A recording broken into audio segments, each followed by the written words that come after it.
Hello, welcome to On Wildlife. I'm your host, Alex Ray. On this podcast, we bring the wild to you. We take you on a journey into the life of a different animal every week, and I guarantee you're going to come out of here knowing more about your favorite animal than you did before. This week, we'll be discussing an animal that you've probably seen in pictures of rainforests, at your local zoo, or on the side of a Fruit Loops box. This brightly colored bird is known for its really large beak. But there's much more than meets the eye with this animal, and we have a special guest that's going to help me talk about them. Matt Charette from the Toucan Ridge Ecology and Education Society. So join us as we head to the canopy of the Amazon rainforest to talk about toucans.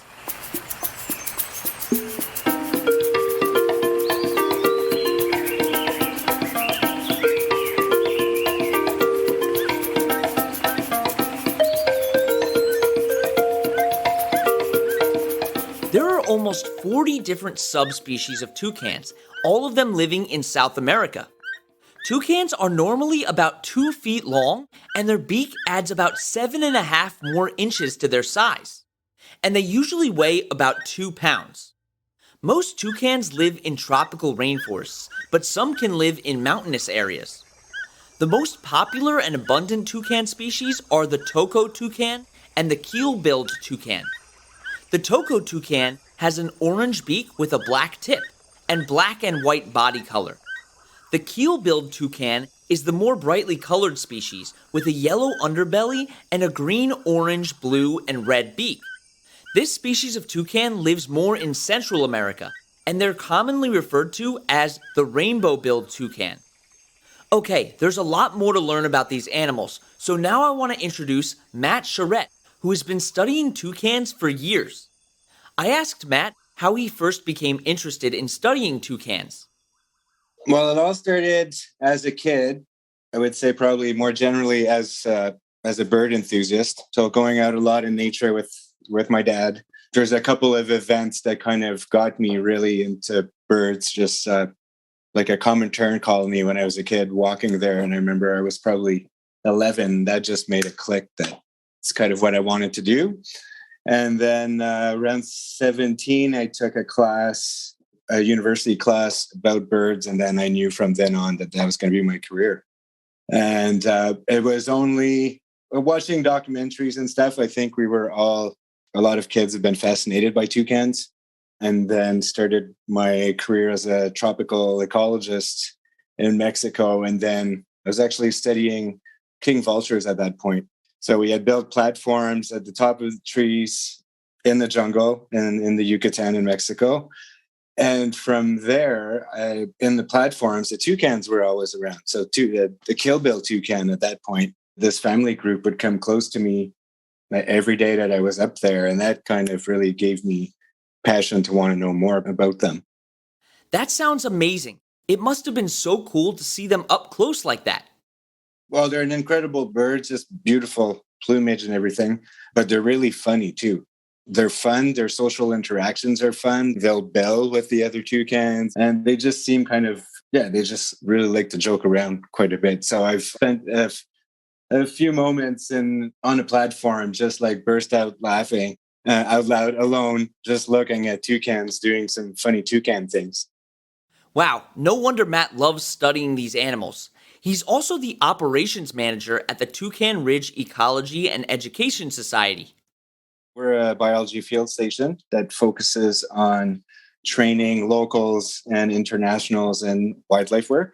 And then from there, I started the Toucan Ridge Bird Observatory, which we focus really on bird research and bird conservation. And doing long-term monitoring of birds. At the same time, we do a lot of training for locals and international and actual working with birds and doing things like bird banding. So we teach people how to bird band, how to monitor birds. And then from there, we have 3 species of toucans at the station. And so we monitor those 3 species, what they're doing. And occasionally when we do catch them, we band them, do all the measurements, all that kind of stuff as well. Bird banding is when a researcher will latch a band onto a bird's leg in order to track it. The hope for that with bird banding and all of our bird work is you never know who comes to the station. So we're open to the public, to visitors. And so they'll get to often release a bird at the end when we're done all of our processing and that. And so we never know who's going to click.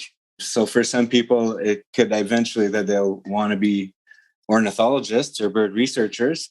But for some, you never know who's going to be policymakers or whichever field, lawyers or whatever also, but they'll have that click that clicks them onto conservation, which is the great thing about your podcast as well. You never know. And then eventually we'll get a small percentage of those that are actually going to click in and are going to want to do that for the rest of their lives. And that's really what we're hoping. So kind of a little bit like you, open people's perception of wildlife and how amazing they are and conservation work and how much it's needed. And then as well as the life of a bird researcher, at least for me, has been extremely rewarding. I love how they're trying to educate the public on bird conservation, because I think this is one of the most important things that we can be doing. Now, let's start learning about toucans. The first thing you'll notice is a toucan's large bill. What is it used for? So the toucan's bill, of course, as everybody can imagine, will be to feed itself. Little facts that people don't know is that bill, well, first of all, it is not used to eat Fruit Loops. I'm sure we are, which is the first thing a lot of people will ask things like that. So they'll eat a lot of fruit, a lot of seeds, obviously, and I think that's what most people associate toucans with. Little known fact, and sorry to burst some people's bubbles out of this, they're also carnivores. So they're actually omnivores. So they'll eat a lot of seeds and flowers and fruit, but well, not flowers and fruit, but they will also eat a lot of lizards, eggs, bird chicks.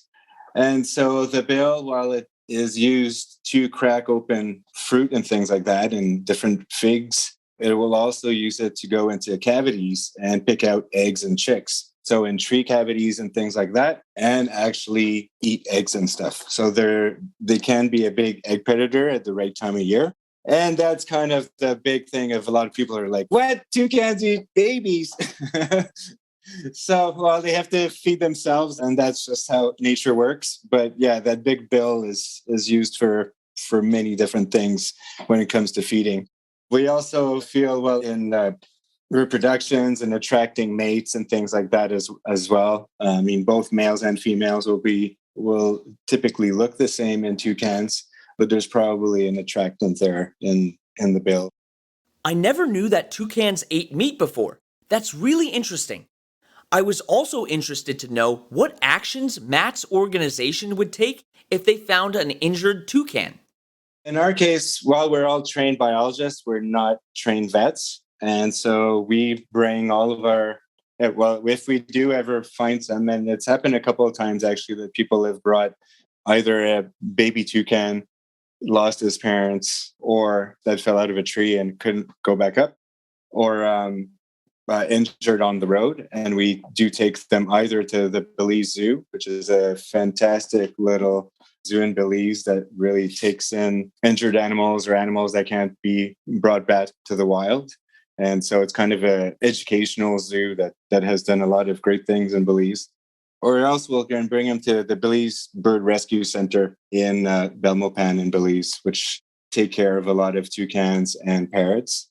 And they're specialized, they have vets, etc. And then we'll make sure if they can that the individual bird is then released back into the wild. And we talked a little bit about the toucan's eating habits, but do they have any natural predators? You'll find out right after the break.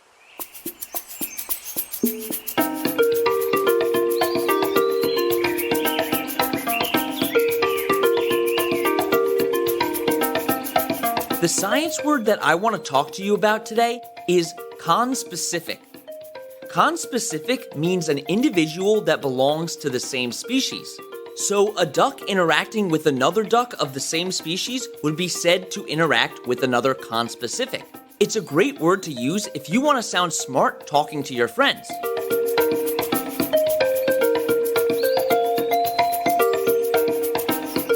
So what kinds of predators will go after toucans? There are some larger raptors that can eat toucans, yes. But that would be mostly it would be other avian predators. Toucans can make loud calls in order to scare off these predators. And if that doesn't work, they can fly away at speeds of around 40 miles per hour. But another interesting thing about them is that they're extremely important to the ecosystems that they live in. Toucans are fantastic seed dispersers, and that is really their main ecological function that we can see is that because they eat so many fruits and seeds, they will ingest a lot of the seeds, and then, of course, it'll go out in their feces. And that's going to spread those seeds in other parts of the environment and create a richer forest with higher diversity. So that is really, I'd say, their main contribution, which is huge. And that's so crucial to keeping the diversity of the rainforest intact. Unfortunately, toucans are facing some issues, as with many animals right now. Most toucans, I think, like most birds in the tropics, it's more about habitat fragmentation and habitat destruction. There's no, I think, real direct threats of poaching and stuff to be sold to international markets, although I think that does happen, of course. I would say that their major issue right now is more forest fires, habitat forest slash and burn agriculture. That's a big issue that we're having in Belize right now and other Central American countries. People moving in wanting to get to grow some crops, and so they'll burn down the forest. That area will then be able to produce for maybe about 2 or 3 years because it's low nutrient soils. And then from there, they're going to have to move on, and then they're going to burn another patch and another patch. And so that is one of our biggest issues that at least we're facing in Belize, but also for logging, the creation of logging roads and all of that is, I'd say, is probably their main threat right now. So people are cutting these huge expanses of forest just for 2 or 3 years of crops, and then they have to cut down more, which is just sad. It is really sad. And there are alternatives to that. And there's a lot of organizations that are working to regrow these forests naturally and to provide that you can kind of grow a forest, but also grow food inside of them as well. So at Trees, we do provide that kind of training for Inga alley cropping, which I would suggest that if anybody wants to go look at that on the internet, Inga alley cropping is kind of a future for, at least for a lot of tropical countries and in Central America, kind of a combination of providing subsistence to local farmers. So providing them with actual income from the forest goods, but while providing, allowing the forest to grow and thrive. That sounds like a really great idea. And aside from this, there are more things being done that are helping toucans.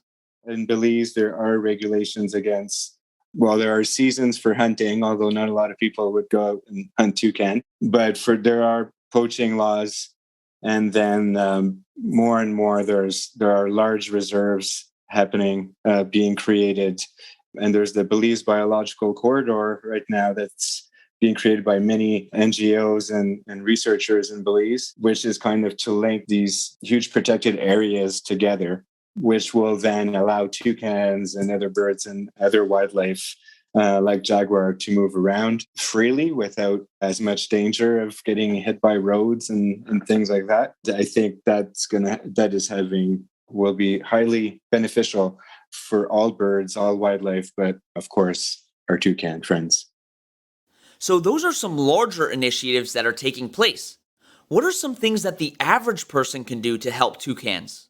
In Belize, like I said, one of the main things people can do is to donate to the Belize Bird Rescue Center in Belmopan, because they do a fantastic job at healing, fixing up wild birds, but also have a very interesting way of releasing them back into the wild. You can donate to places like us at Trees. That provides, all of that money goes directly into our research and conservation programs, which also is directly linked to teaching locals about the importance of wildlife and Belizean kids and stuff as well, which we believe the future generation is going to help them even more in wanting to conserve large parcels of lands in Belize and to move away from really destructive methods like we had talked about with slash and burn. So those are the more direct donation methods. The other one, which we're hearing more and more now, is just for people to avoid buying products made from rainforest wood that you'll see in stores in North America and all of that. So things like bamboo, of course, are great, and it's a really good wood alternative. But buying products from wood like mahoganies and things like that can lead to, just increased deforestation in tropical countries. And trees like mahoganies, we have a large one at the station by the observatory, and toucans are in it all the time. I've seen it directly. Mahogany, toucan. Okay. So I think it's people just being responsible in their purchases and what they're buying, and being conscious of anything that could be destructive to the rainforest in the tropics. So you can donate and you can be conscious of what you're buying. It's as easy as looking on a label to see if the product that you're buying is sustainably sourced or not. I want to thank Matt for coming on. He made me love toucans even more than I already did. If you're interested in helping toucans, you should absolutely check out the Toucan Ridge Ecology and Education Society. You can also take a look at the Toucan Rescue Ranch and Amazon Conservation. Thank you so much for coming on this adventure with me as we explored the world of toucans. You can find the sources that we used for this podcast and links to organizations that we reference at onwildlife.org. You can also email us with any questions at onwildlife.podcast@gmail.com. And you can follow us on Instagram at @on_wildlife or on TikTok at @onwildlife. Don't forget to tune in next Wednesday for another awesome episode. And that's On Wildlife.